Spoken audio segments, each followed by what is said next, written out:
NID সংগ্রহ করা বা এই বিকাশ নাম্বার সংগ্রহ করা, এগুলি খুব পলিটিক্যাল ইস্যু। এগুলিতে ইলেকশন কমিশনের যদি নজরে আসে, পার্টিকুলারলি কোনো পার্টি যদি এই ধরনের কর্মকাণ্ডে সম্পৃক্ত হয়, অন্তত নির্বাচনকে সামনে রেখে, সেক্ষেত্রে নির্বাচন কমিশন নিশ্চয়ই ব্যবস্থা নেবে। আর পলিটিক্যাল ল্যান্ডস্কেপে অন্তত নির্বাচন যখন আসন্ন, সেই সময় এরকম অনেক অভিযোগ ওঠে আসলে।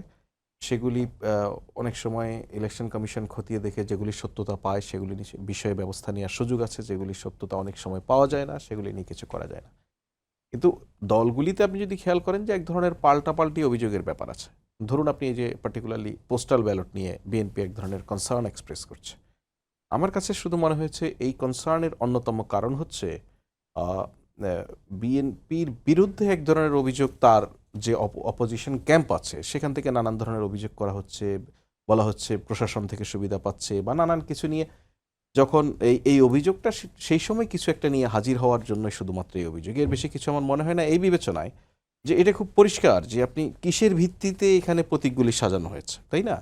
আর আমি বাংলাদেশের একজন নাগরিক হিসেবে আমার যে অবজারভেশন বা আমি দীর্ঘদিন সাংবাদিকতা করে আমি যতটুকু বুঝি, বিএনপির যে নির্বাচনী প্রতীক, এটা কি কাউকে বলতে হয় কি?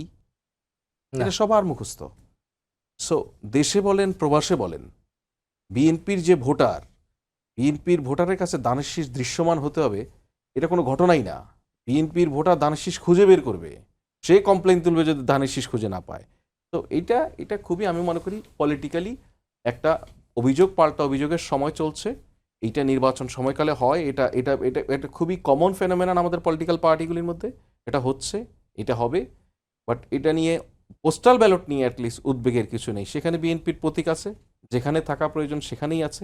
বিএনপির যদি কমপ্লেইনের জায়গাটা সুনির্দিষ্ট করে বলি, বিএনপির কমপ্লেইনটা হচ্ছে এরকম একটা ব্যালটের যখন এরকম ভাঁজ হচ্ছে, সেই ভাঁজের এই জায়গাটায় পড়ছে, তাই তো? নিশ্চয়ই পোস্টাল ব্যালটে যারা ইউজার, আমার ভাই বিদেশে বিএনপির রাজনীতির সঙ্গে জড়িত, তারা এই ভাঁজ রেখেই কি ভোট দিবেন? তারা তো ভাঁজটা খুলবেন। এখানে তো দেখা যাচ্ছে এখানে আছে পরিষ্কার ধানের শীষ। সুতরাং আমার কাছে এগুলি খুবই পলিটিক্যাল অভিযোগ। এটা পলিটিক্যালি অ্যাডভান্টেজ ডিসঅ্যাডভান্টেজ নেওয়ার চেষ্টা, এর বাইরে কিছু বলে মনে হয় না।